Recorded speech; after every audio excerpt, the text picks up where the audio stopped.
új csatorna, új videók, új játék. Hát viccet félretéve, itt lennék én magam itt, jó? Én magam itt a tükörben látok. Így. Hello, itt vagyok.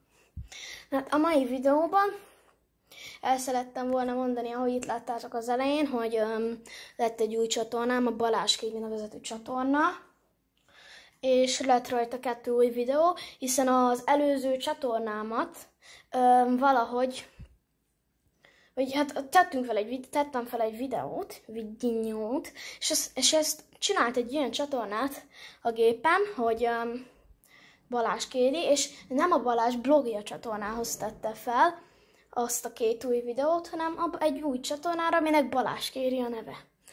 És ennyit szerettem volna így hirtelen elmondani, meg hogy hát azt a játékot nem tudom, minek mutattam be. Már el is tűnt innen. Na, egyébként nézzétek meg ezt a 2 videót, szerintem tök jóra sikerültek.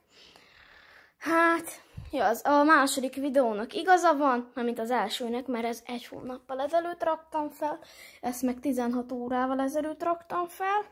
Szóval ez az első videó, akkor ez az első videó.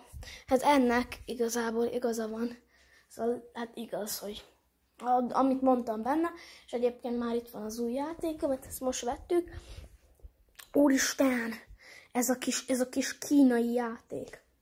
Na mindegy. De nagyokat dobok itt.